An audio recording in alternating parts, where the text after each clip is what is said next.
I was 9 years old the first time my parents trusted me to stay home alone overnight. It was supposed to be simple.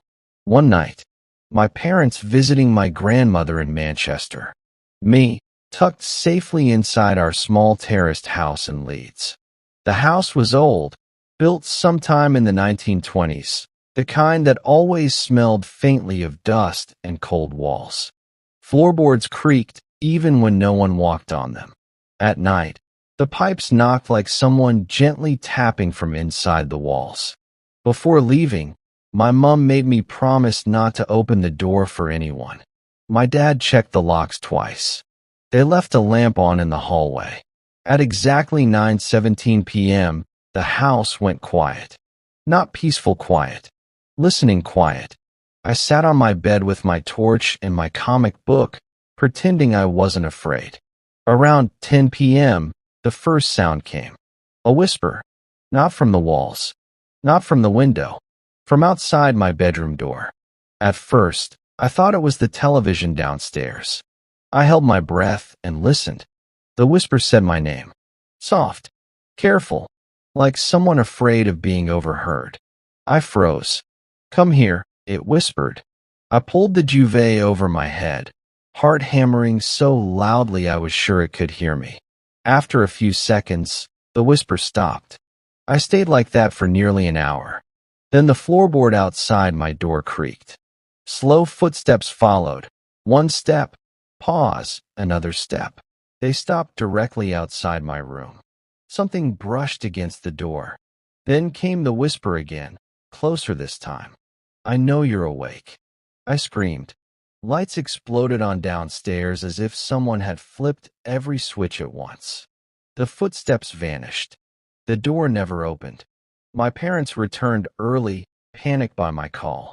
They searched the house. Doors locked. Windows shut. No signs of anyone. But when my dad checked the hallway, there were fresh scratch marks on my bedroom door. From the outside. We moved 6 months later. The new owners ripped the house apart during renovations. They found children's names carved behind the bedroom doors, including mine. When I was 11, my parents worked late shifts at the hospital. Every Friday, I was alone from sunset until midnight.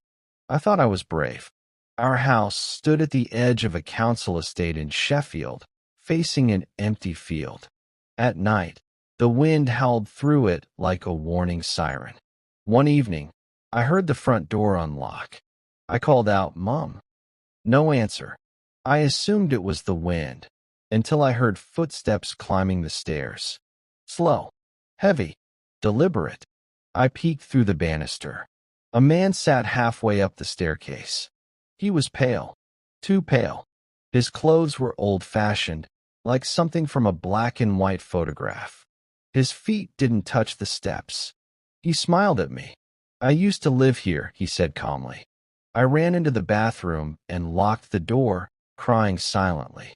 From the other side, I heard him humming, a broken, off-key lullaby. After several minutes, the humming stopped. Then came a knock. "Your parents won't be back for hours." I stayed locked inside until I heard my parents come home. When they searched the house, there was no sign of anyone. I told myself it was my imagination. Until weeks later, when my dad showed me an old photo found behind the wallpaper during repairs. It showed a family standing on the staircase. And sitting right where I saw him was the same man. He died there in 1963. Fell down the stairs. Snapped his neck. Every Friday. I was 10 when my parents left me alone during a winter storm in rural Norfolk. Power lines were down. Phones barely worked. The house stood alone, surrounded by trees and fields. At night, the darkness pressed against the windows like a living thing. Around 8 p.m., I noticed footprints outside the back door. Bare feet, in snow, leading from the woods to the glass. I locked every door. Then I saw the face. Pale, smiling, eyes too wide. It watched me through the window, unmoving, as snow piled around it. I pulled the curtains shut. Something knocked. Once. Twice. Then scratching. A voice whispered from outside. "Let me in. I'm cold."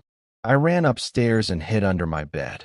From below, I heard the back door open. Wet footsteps echoed through the house. They stopped outside my room. The door handle turned slowly. Then silence. Morning came. My parents returned. No footprints. No broken locks. But under my bed, there was melted snow and muddy handprints on the mattress above me. I was 10 years old the night my parents decided I was finally old enough to stay home alone.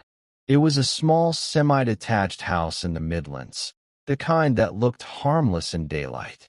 White walls, neat hedges, a quiet street where nothing ever seemed to happen. But at night, the house felt different, as if it shrank inward, pulling shadows tighter around itself. My parents were only going to the pub down the road. 2 hours, Mum said. "We'll call if anything changes," Dad added. They left just after 7 p.m. The moment the front door closed, the silence settled in. I sat in the living room with the television on louder than necessary. Every creak of the floorboards made me glance toward the hallway. The stairs curved upward, disappearing into darkness. I avoided looking at them for too long. Even then, I felt as if something was watching me from above. At 7:46 p.m., the landline rang. I jumped. We never got calls that early. I picked it up carefully. "Hello." Only breathing answered me. Slow. Controlled.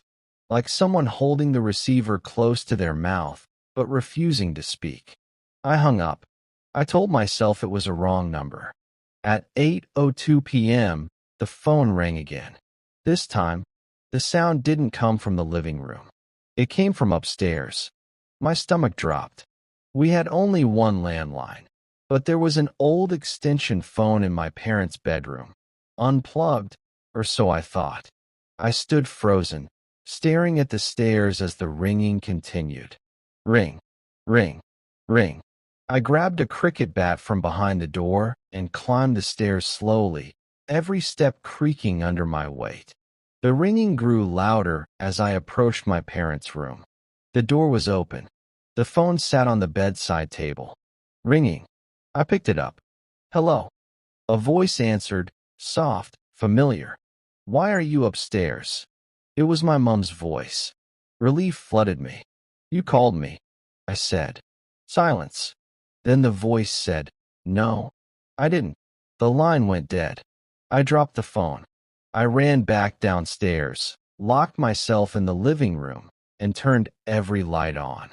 I kept the cricket bat in my hands, sweating, listening. At 8:19 p.m., the upstairs phone rang again. This time, I didn't move. Then I heard footsteps above me. Slow, heavy, crossing the landing. Something brushed the banister. A shadow passed over the ceiling light. "Answer it." A voice called softly from upstairs. It wasn't my mom's voice anymore. It sounded wrong, like someone trying to copy how humans spoke without fully understanding how. The footsteps stopped at the top of the stairs. I could hear breathing again, not through the phone this time, but in the house. The living room door handle rattled.